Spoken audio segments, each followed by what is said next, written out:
professeur Corman-Gutin. Vous êtes, donc je rappelle, professeur de théologie pratique à l'Université de Fribourg. Vous êtes titulaire de la chaire de théologie pastorale, de pédagogie religieuse.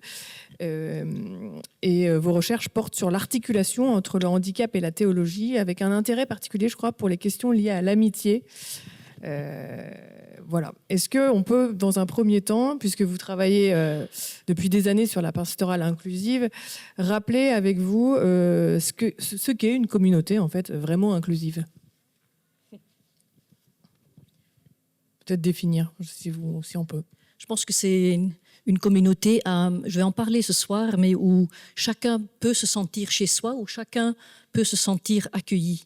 C'est peut-être ça, en premier lieu, une communauté inclusive dans laquelle on peut faire église ensemble. C'est de cela que j'aimerais parler. J'avais appelé cette petite présentation « Faire église ensemble, une affaire de chacune et de chacun », parce que l'église, elle est à faire ensemble. Et je vais commencer par une question que pose un théologien écossais qui s'appelle John Swinton chaque année à ses étudiants en théologie pastorale, futurs pasteurs de l'Église anglicane. Il leur demande quelle peut être la vocation d'une personne croyante qui a la maladie d'Alzheimer ou qui a une déficience intellectuelle. À quoi Dieu appelle cette personne aussi? Et en général, les étudiants répondent que, en fait, ça c'est l'affaire des équipes de visiteurs de malades ou de la PPH ou de la PCS, en tout cas quelque chose qui a trait à la pastorale santé. Mais selon Swinton, il s'agit là d'une erreur de catégorisation fondamentale.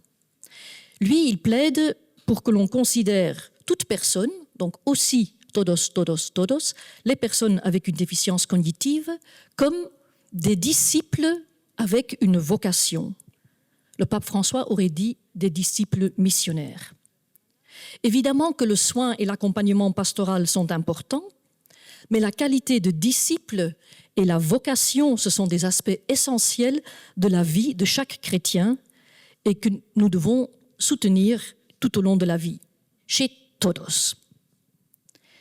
Il est étonnant de voir comment ce contre-cadrage change notre approche de ces personnes. Parce que tant qu'on les considère comme malades, peut-être même dans le besoin, on peut se contenter, avec 3 couches de guillemets quand même, de les visiter et de les soigner en réponse à Matthieu 25.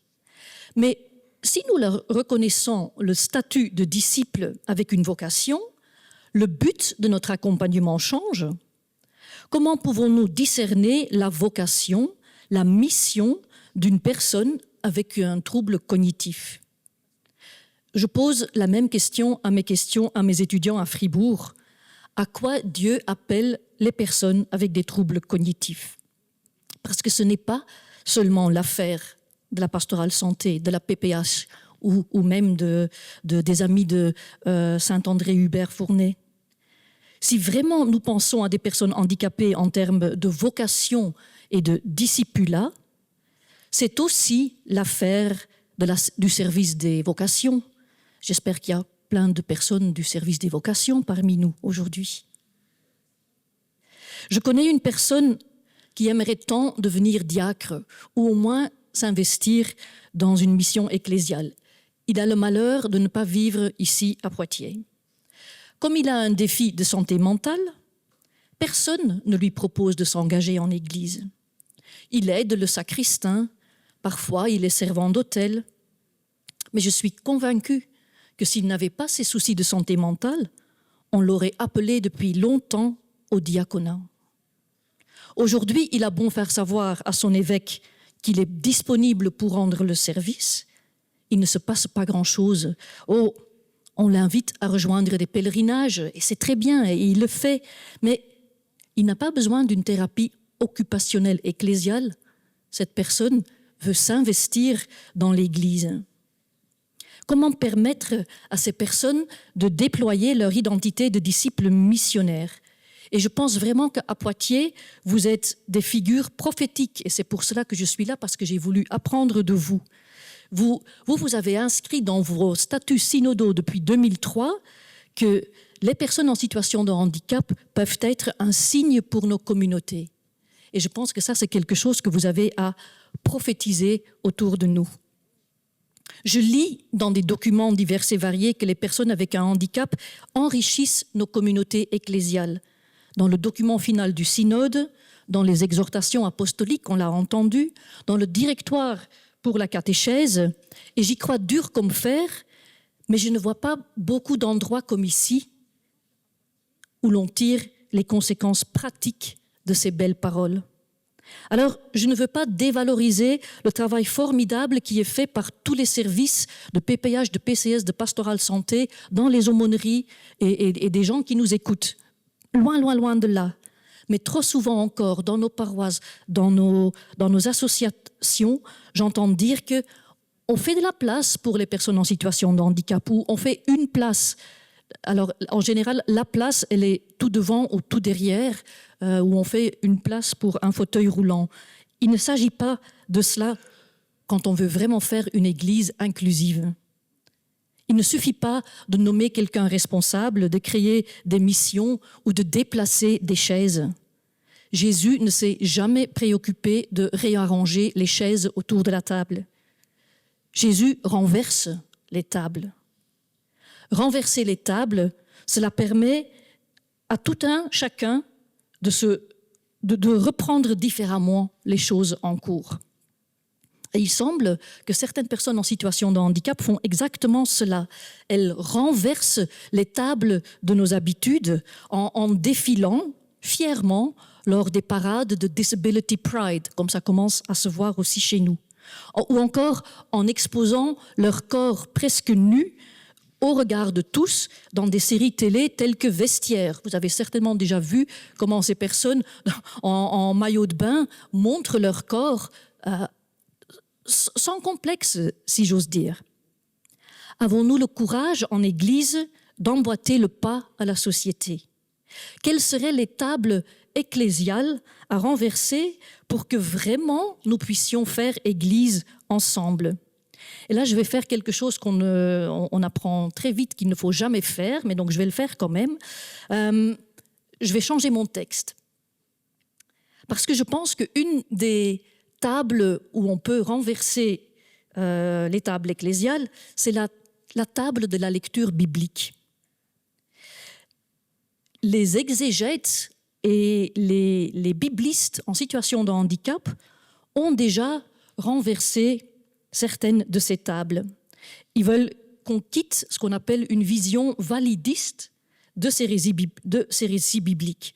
Et alors, je voudrais juste mettre au point quelque chose de très clair. Tout ce que nous avons entendu tout à l'heure, et je ne veux rien contredire de ce qui a été dit. Je veux apporter un éclairage autre, une autre possibilité de lire ces écritures. Donc je ne veux absolument pas contredire ce qui a été dit. Tout ce qui a été dit, je peux me mettre derrière. Mais je veux aussi qu'on puisse écouter autrement ces récits. Et je pense qu'on a entendu qu'il y a une lecture infinie de ces récits. Elles sont d'une extrême complexité. Et ce que je voudrais donner ici comme tout petit exemple, c'est comment, dans le texte biblique aussi, il y a des petits chemins de traverse qui sont peut-être de temps en temps intéressants à écouter et qui continuent à nous bouleverser. Alors, je fais juste écho à des travaux qui sont menés souvent dans la sphère anglo-saxonne, mais où on va prendre des figures bibliques ou des textes bibliques de quelqu'un comme Isaac, qui est aveugle, mais qui est capable quand même de bénir et de dire du bien de la part de Dieu, qui bénit pas la bonne personne quand il bénit Jacob, et quand même rien ne se perd de la validité de cette bénédiction. Jacob qui est boiteux, parce qu'il est touché à la hanche, et qui devient patriarche, est une figure de quelqu'un de prophétique pour le peuple d'Israël, et qui garde son infirmité tout en étant le grand personnage qu'il est devenu. Moïse en est un autre. Moïse, Dieu lui dira, qui donne la bouche aux muets en Exode 4 ? Je pense que la réponse est Dieu, mais ça nous conforte pas toujours de se dire, alors c'est Dieu qui forme la bouche du muet. Dieu va lui donner son frère pour l'épauler, mais finalement c'est quand même beaucoup Moïse qui parle dans l'Exode. Dans le prophète Michée, on entend, alors c'est rarement traduit comme ça, pourtant l'hébreu dit cela, Michée 3, de la boiteuse je ferai un reste, et de ce reste Dieu fera une nation puissante. Mais celle qui est la source de la nation puissante que Dieu crée, c'est la boiteuse.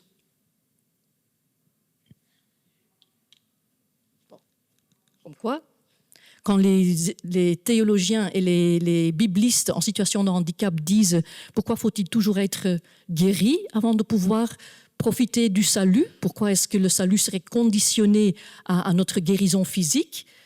Ils disent quelque chose de vrai. Ils doivent nous interpeller et on doit regarder aussi dans les textes, mais est-ce que Jésus dit vraiment cela ? Alors j'ai combien de temps ? Encore un petit peu de temps. Encore un petit peu de temps. Je vais vous raconter une histoire, parce que j'aime bien, les récits sont importants. Ça se passe en 2016 ou 2017. Peut-être certains d'entre vous étaient à Lourdes, passionnément vivants.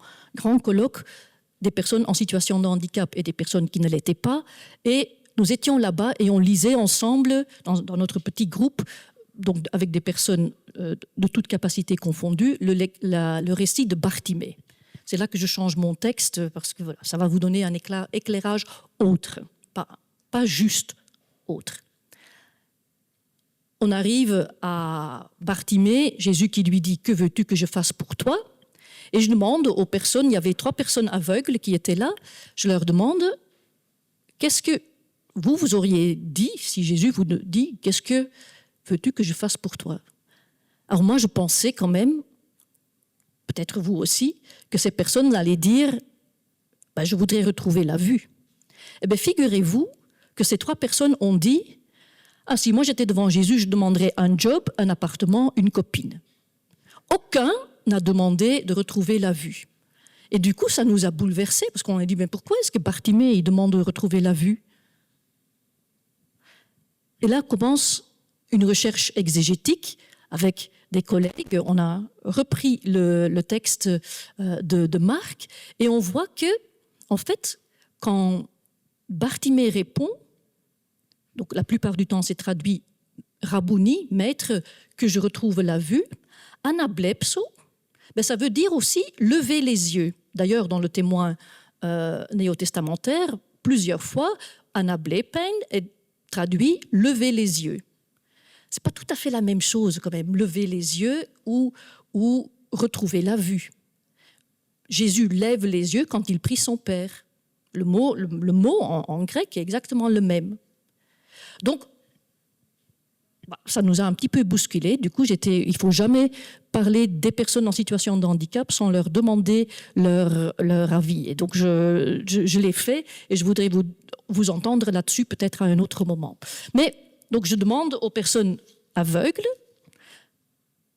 ça veut dire quoi pour vous, pouvoir lever les yeux?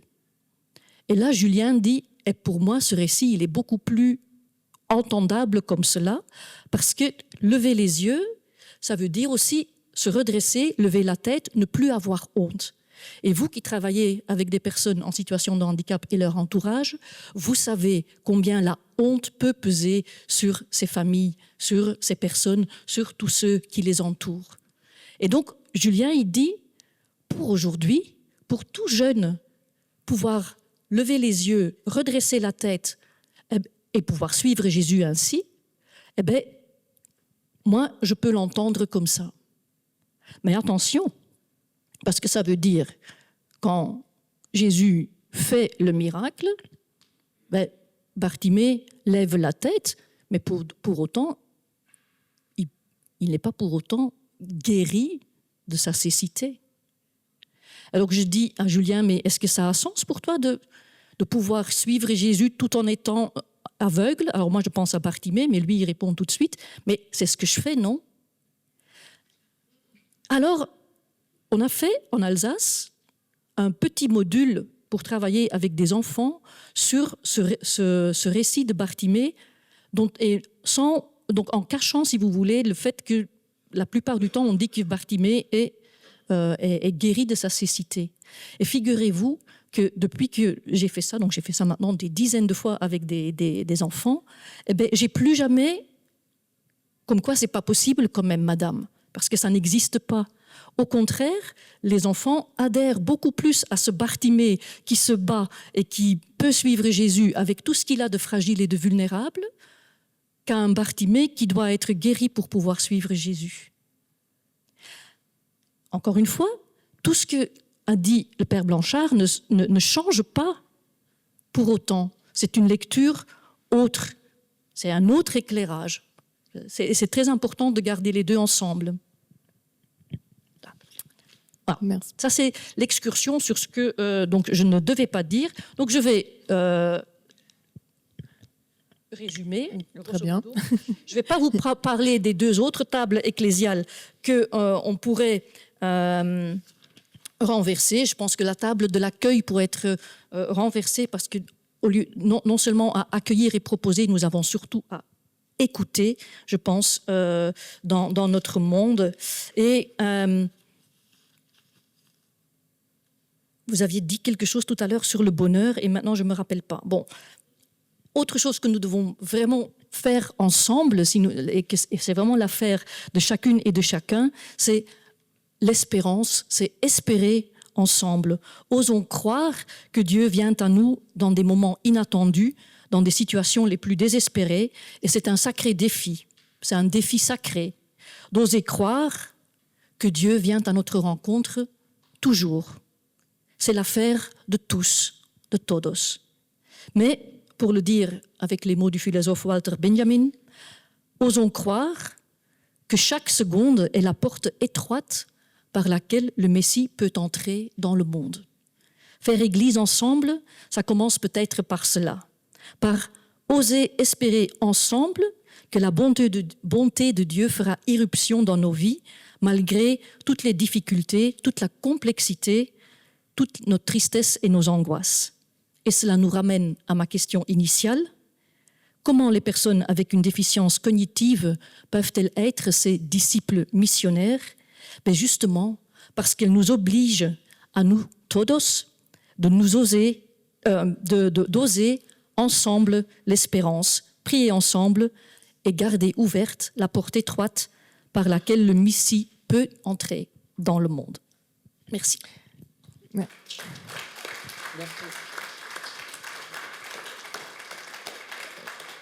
Merci beaucoup pour ces réflexions et puis aussi pour le partage, pour ces événements qui ont eu lieu dans vos communautés, parce que c'est très intéressant. Vous soulignez en fait que l'inclusion n'est pas un projet pour les autres, mais vraiment une conversion communautaire. Donc,